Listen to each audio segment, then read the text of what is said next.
Alright, here's example 3 with the quotient rule. We have g of t equals sine of t over t squared. We're actually going to do this two different ways. One of them is with the quotient rule and the other one is with the product rule. And if you're wondering how do we do that with the product rule, well, don't worry about it for now. But first let's go ahead and do it with the quotient rule. So quotient rule, that's going to be bottom times the derivative of the top. Okay, so the bottom is t squared, top is sine of t, so the derivative of the top is just cosine of t. Then we have minus the top, which is sine of t, times the derivative of the bottom. Okay, the bottom is t squared, so its derivative is just 2t. Okay, so bottom times derivative of the top minus the top times the derivative of the bottom, all divided by the bottom squared. If you take t squared and you square it, then you're going to get t to the fourth, right? But let's go ahead and do that in the next step. Anyway, this is going to be t squared cosine t minus 2t sine t. Okay, so if you have algebraic stuff like t or 2t being multiplied by trig, it's customary to kind of write the trig afterwards, but it doesn't really matter, I guess. And then what we have here is t to the fourth. All right, so this actually can be simplified a little bit, right? Here's a common factor of t. On the top we can pull out, right? Here's t squared, here's 2t. So we can say t times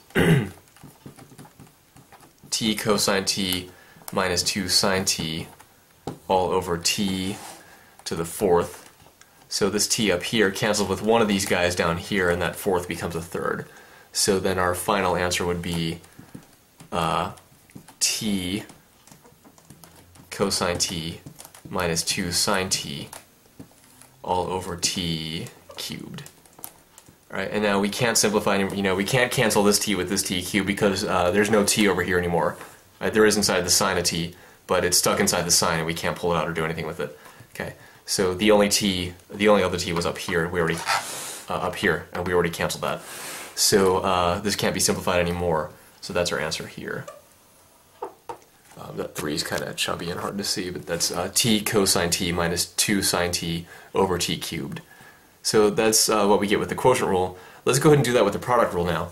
And we're actually going to get the same thing, right, of course, because if you do the derivative another way, you're not going to get a different answer. It might look pretty different, but it won't be, it'll be the same thing still. So with more complicated functions, there are actually maybe several ways of finding the derivative,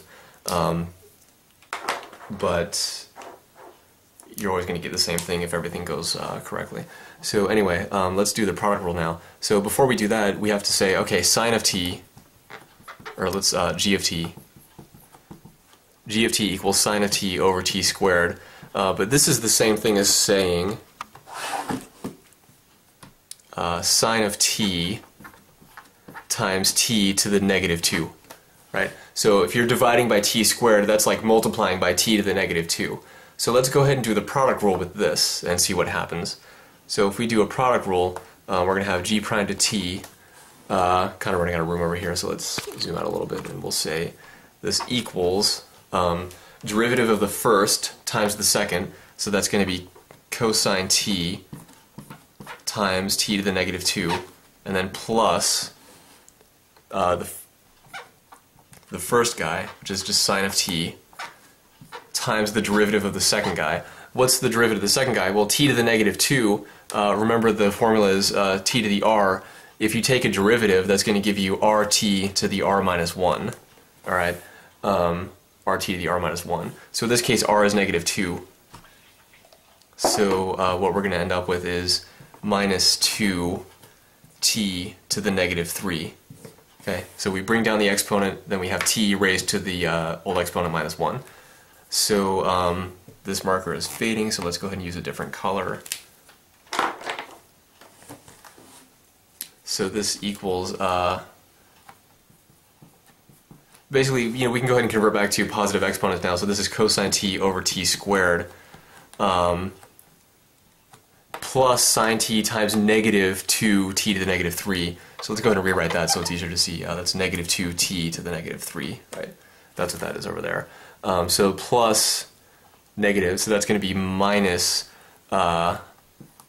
2, then we'll multiply that by the sine t, but then t to the negative 3, that becomes t cubed on the bottom. All right, so that's our answer here. So this looks a little bit different from this, right? But notice they're actually the same thing. So if you were to get a common denominator on this guy, that means multiply this by t over t, and then you'd end up with this over here. So these are actually the same thing.